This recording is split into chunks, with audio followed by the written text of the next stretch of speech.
अस्सलाम वालेकुम बेटा जी। हम कर रहे थे गेट का इस्तेमाल, ग्रामर के अंदर गेट का क्या क्या यूजेस हैं।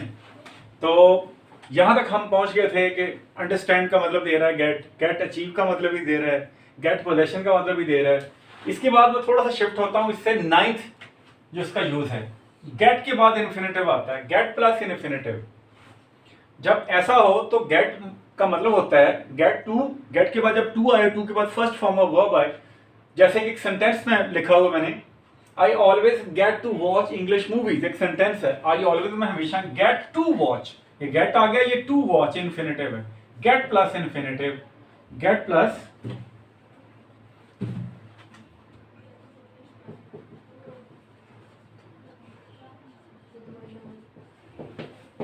Gate plus infinitive.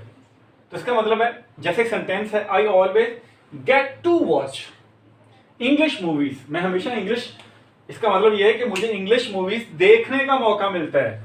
I get an opportunity to English movies, I get an opportunity to watch English movies, यहां मैं लिखना भूल गया, to watch English movies, I get to watch, I get to watch, I get to know many people at party, I get to know. इससे पहले ये देखिएगा, ये फर्स्ट एग्जांपल थी, ये second, you will get to learn something, you will get to learn something if you go to a seminar, you will get to learn something, तुम्हें कुछ ना कुछ समझने का मौका मिलेगा।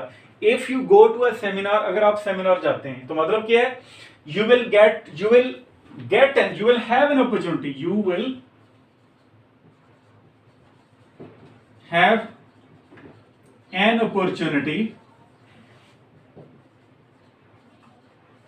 you will have an opportunity to learn something if you go to seminar, you will have an opportunity, get to learn mean you will have an opportunity of learning something if you ever go to seminar। दोबारा ऊपर वाला sentence दोबारा repeat कर रहा हूं, I always get to watch English movies mean I get an opportunities to watch English movies।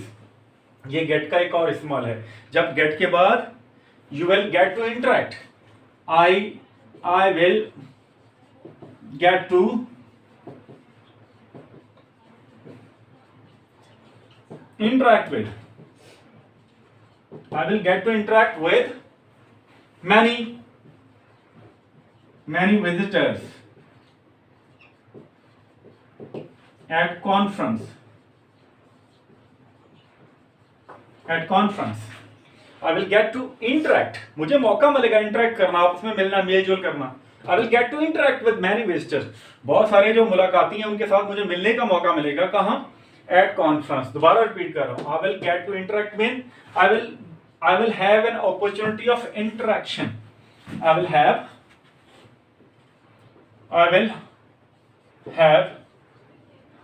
an opportunity of interaction, मुझे interaction का, mail जोल का मौका मिलेगा जी। ठीक है बेटा जी, ये जो है उसका एक और इस्तेमाल है। पहला इस्तेमाल जो है जब वो होने का मतलब देता है, उसके बाद रेगुलर इजेक्टिव आ जाए या वो इजेक्टिव आ जाए वो जो वर्ब की तीसरी फॉर्म से बना हुआ है। उसके बाद दो इसके इस्तेमाल थे, ये मैंने इकट्ठे कर दिए थे, सेकंड एंड थर्ड। ठीक है, सेकंड अंडरस्टैंड करना था, थर्ड और फोर्थ मैंने इकट्ठे कर दिए। ठीक है, इसको एक ही सॉल्व कर लें। और चौथा मैंने आपको इस्तेमाल ये बता दिया, गेट सम जी, गेट प्लस इन्फिनेटिव वाले तो मतलब होता है मौका हासिल करना। ठीक है जी, ये मैं इरेज करने वाला हूं, थोड़ा सा देख लें इसे। इसका एक और इस्तेमाल गेट का, पहुंचना, अराइव और रीच का मतलब भी देता है, अराइव और रीच का मतलब भी देता है, अराइव और रीच। जैसे he always gets home at 7 a.m. he always gets home, वो घर पहुंचता है, मीन he reaches home। इस तरह he always gets office, यहां अगर आपकी मर्जी है he gets to home कर लें, गेट टू होम। अब ये हो ना हो कि आप ये समझें सर आप गेट के बाद फिर इन्फिनेटिव लगा रहे हैं। इन्फिनेटिव उस वक्त बनता है जब वर्ब की फर्स्ट फॉर्म से पहले टू आता है। यहां होम है जो कि एक नाउन है, ये इन्फिनेटिव नहीं है, ये बेसिकली प्रेपोजिशन है गेट के बाद। ये क्या है? प्रेपोजिशन है। He always gets home at या he gets to home at, ये एक ही बात है। He gets to home at 7 PM। यहाँ गेट्स होम बेहतर है, गेट टू होम थोड़ा सा पुराना हो चुका है। इस यानी कि when get is used in sense of reaching और arriving at some place, so do not put preposition to after get because this use of get has gone obsolete. It has become obsolete. It has got obsolete. यहां मैंने इस्तेमाल किया because this use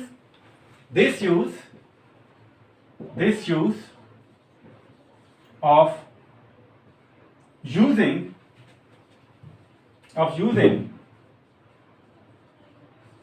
preposition after get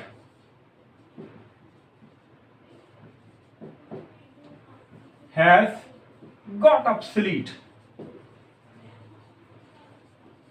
इसी बहाने एक नया word मैंने बता दिया, obsolete, anything which is no longer in implementation, which does not remains in implementation, anything which does not apply anymore. So this use of using preposition after get has got obsolete, OBSOLET। या get का इस्तेमाल हो चुकी है, got obsolete पहला देख लें, मैंने इस्तेमाल यहां भी कर दिया। has got obsolete, obsolete adjective है और कौन सा एडजेक्टिव है? Regular adjective. it has become obsolete भी कर सकते हैं, it has become obsolete। ठीक है जी। so he always gets late, ठीक है ना। he always, सॉरी इसमें आएगा he always gets late, he gets late for office। एक और सेंटेंस, पहले इस्तेमाल को याद करें। ही वो ऑलवेज लगाना ठीक है, गेट्स वो हो जाता है, लेट हो जाता है। ये कौन सा एडजेक्टिव है? ये रेगुलर एडजेक्टिव है, वो लेट हो जाता है। और एक और आपको बचाऊं, करेक्शन की बात बताऊं सेकंड ईयर वालों को खास तौर पे, गेट लेट के बाद फ्रॉम नहीं होता, गेट लेट के बाद फ्रॉम नहीं होता, गेट लेट के बाद होता है for. He always gets late for office, he never gets office in time. देखें sentence, he never gets office on time, full stop। he always gets late for 8। हमेशा इसके लिए लेट हो जाता है। देख लें गेट का इस्तेमाल, एक सेंटेंस है जिसमें गेट के दोनों इस्तेमाल है। गेट्स रीच पहुंचना, arrive. Get late mean become late, दोनों इस्तेमाल आ रहे हैं इसमें। ठीक है जी। तो बैक टू पॉइंट जो है वो क्या कहते हैं उसको, इसका एक मानी गेट का पहुंचना भी है, रीच किसी जगह पहुंच जाना। ठीक है जी, ये देख लें, नोट कर लें।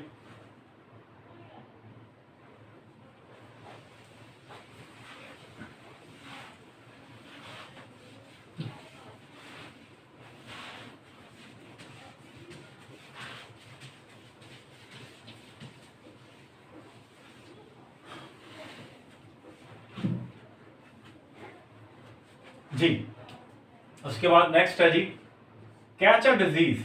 यह भी लास्ट टाइम मैंने आपको कैच अ डिजीज और इलनेस, यह भी मैं आपको पढ़ा के हटा हूं जब वो लेसन था man who was the hospital. Catch a disease इस सेंस में भी गेट इस्तेमाल होता है। he has got malaria, उससे मलेरिया हो गया, he has got malaria, he has got measles, he has got measles, measles। वैसे मीजल्स के एम बड़ा डालते हैं क्योंकि बीमारी का नाम MEASLES, मीजल्स। ये खसरे को कहते हैं, खसरे की बीमारी मीजल्स कहलाता है। और ये सिंगुलर डिजीज का नाम है, प्लूरल नहीं है ये। मीजल कितनी बीमारियां नहीं, it is name of singular, ये सिंगुलर नाउन है measles, singular noun measles. He has got measle, he caught measle, ये इस पे बात होगी थी। Catch a disease, get a disease, suffer from a disease, ये तीनों मैंने वर्ब आपको सेकंड ईयर वालों को बता दिए थे। Got, he has got fever, he got a high fever, he got a high fever,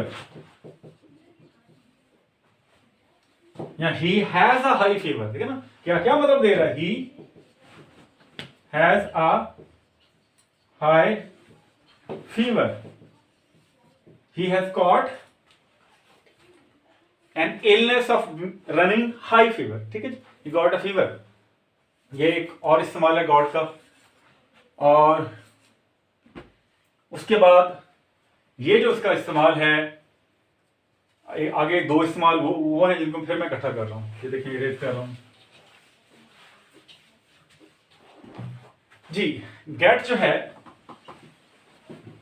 fetch के मीनिंग भी देता है, फेच। गेट जो है वो फेच का मीनिंग देता है, जाके लाना। Get me a glass of water, glass of water. Get me some biscuits, get me some biscuits। मुझे कुछ बिस्किट्स ला, जाके बिस्किट ले आओ, यानी कि फैच होता है गो and bring, go and bring. इसका मतलब होता है गेट का फैच, फैच के अंदर दोनों चीजें शामिल है, गो जाओ और जाके लेके आओ। Get me a glass of water mean go and bring a glass of water, go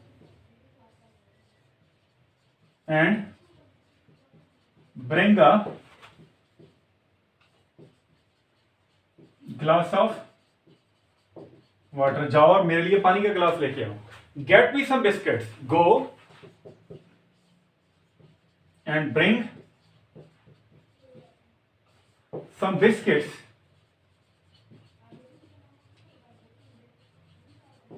biscuits for me, मेरे लिए जाके बिस्किट्स लेके आओ, ठीक है जी। ये भी एक इस्तेमाल है गेट का। और गेट का एक और इस्तेमाल है, परेशान तो नहीं हो गया आप, तो बहुत लंबा चल गया टॉपिक, वैसे आपको फायदा देगा ये। गेट क्या, दिलवाना। जब कहते हैं आप मुझे फलां चीज दिलवा दें, मुझे चाहिए, उसके मीनिंग में भी आता है। जैसे एक बच्चा पुकारता है get me some chocolate, get me, sorry, get me some chocolates. ये उस वक्त बोलता है व्हेन क्राइड दी, ये इन्वर्टेड कॉमा में आ जाएगा, क्राइड दी बेबी, बच्चा, बेबी तो बहुत छोटा बच्चा होता है, क्राइड दी किड, टॉडलर, टॉडलर होता है जो अभी भी चलना सीखता है, वो भी बहुत छोटा था, किड, क्राइड दी किड, बच्चा चलाया। Get me some chocolate mean, बस का यहां गेट का मतलब ये है कि the child is unable to buy chocolate, therefore he is demanding chocolate from his mother. Child is unable, kid is unable to buy biscuits for himself,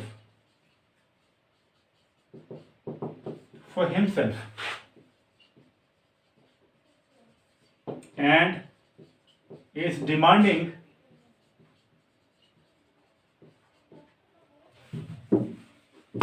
from his, लिखने चलें, is demanding from his mother, get me this, get me।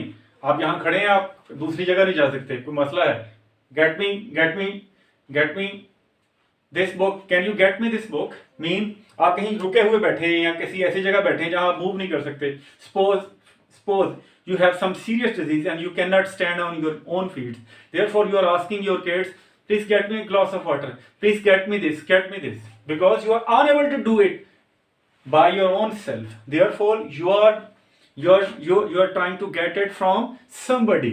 Get का मतलब क्या है? Get it from somebody, get from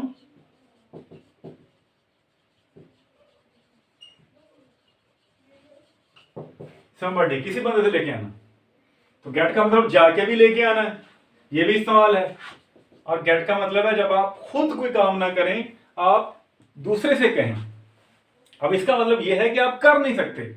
देखें, अब जो gate last इस्तेमाल है उसका, वो कॉजेटिव वर्ब में जो गेट का इस्तेमाल है, ये आपको कई दफा मैंने बताया. कॉजेटिव वर्ब जैसे कि आई एम रिपेयरिंग, एक सेंटेंस है आई एम रिपेयरिंग शूज, मैं जूते रिपेयर कर रहा हूं. इसका मतलब आप खुद रिपेयर कर रहे हैं. You are doing this activity, this task of repairing shoes by yourself, you are doing it yourself, खुद कर रहे हैं. तो आप कह रहे हैं I am getting shoes repaired, मैं ये जूते किसी से रिपेयर करवा रहा हूं. I am getting these shoes repaired. ठीक है जी. अगर आप ये बताना चाहते हैं किससे कर रहे हैं तो बाय लगा के वो लगा सकते हैं. बाय कॉबलर, ये पता नहीं सिंगल भी आता है डबल भी आता है, सी और double B L R cobbler. I am getting shoes repaired by cobbler. I am repairing, either are you repairing it, are you getting it repair. ठीक है ना. अगर आप कह रहे हैं I am photocopying documents, I am photocopying documents, इसका मतलब आप खुद फोटोकॉपी कर रहे हैं. अगर आप कहें आई एम गेटिंग डॉक्यूमेंट्स फोटोकॉपीड, मैं डॉक्यूमेंट्स को फोटोकॉपी करवा रहा हूं. अगर लिखना चाहते हैं getting it documented getting documents photocopied by photocopier. ठीक है जी. तो जब ये कॉजेटिव वर्ब में आएगा तो इसका स्ट्रक्चर क्या होगा? गेट लगाएं, गॉट लगाएं, उसके बाद जो चीज आप काम जिस पे करवा रहे हैं उसके बाद वर्ब की थर्ड फॉर्म यूज करेंगे आप. दोबारा इसका स्ट्रक्चर मैं इधर भी लिख रहा हूं, बल्कि इरेज कर देता हूं सारा, ये एंड पॉइंट है इसका, यहां लिख देता हूं. इसका कॉजेटिव वर्ब में जब गेट इस्तेमाल होगा इसका स्ट्रक्चर क्या होगा? सब्जेक्ट आएगा, ऑक्सिलरी के बाद get, any form, get, got, will get, जो भी है, उसके बाद ऑब्जेक्ट जो वो काम करवा रहे हैं, उसके बाद वर्ब थर्ड फॉर्म में. अगर जिस बंदे से काम करवाना चाह रहे हैं उसका नाम भी मेंशन करना हो तो बाय लगा के उसका नाम मेंशन कर दो, जो बंदा जिससे आप काम ले रहे हैं. बेसिकली ये जो ऑब्जेक्ट होगा, वैसे ये फर्स्ट ऑब्जेक्ट होगा, सॉरी, ये जो बंदा है ऑब्जेक्ट जिससे आप काम करवा रहे हैं. अब मुझे क्लियर नहीं कि फर्स्ट ऑब्जेक्ट ये बनता है या ये बनता है, ये फर्स्ट ऑब्जेक्ट होगा, ये सेकंड ऑब्जेक्ट होगा, इस सेंटेंस के दो ऑब्जेक्ट होंगे. अगर कंफ्यूजिंग लगता तो रहने दें. Subject plus auxiliary plus get plus जो चीज काम कर रहे हैं और थर्ड फॉर्म, यही structure. I am getting it repaired. ठीक है ना. I am reading book, I am getting book red. I am reading book, I am getting book red. मैं किताब पढ़ रहा हूं या किताब पढ़ा रहा हूं. तो गेट का इस्तेमाल आता है कॉजेटिव वर्ब के अंदर प्लस. और इसके अलावा गेट जो है फ्रेजल वर्ब में भी आता है, फ्रेजल वर्ब का हिस्सा बन के आता है, उसका भी देख लें. गेट ऑन, ये अलग से कभी get on, get off, get out. ठीक है जी. गेट आउट वगैरह. तो गेट किसका हिस्सा बन के आता है? फ्रेजल वर्ब का. ये आखिरी पॉइंट है हमारा, गेट फ्रेजल वर्ब का हिस्सा बन के आता है. तो उम्मीद यही करता हूं कि अच्छी भली डिस्कशन होगी गेट के ऊपर. कुछ चीज़ रह गई तो मज़ीद इन्फॉर्मेशन जो है it will be supplied to you only if you demand to have it, otherwise the topic it has been comprehensively covered and it will remain so. ठीक है बेटा जी, अल्लाह हाफिज़।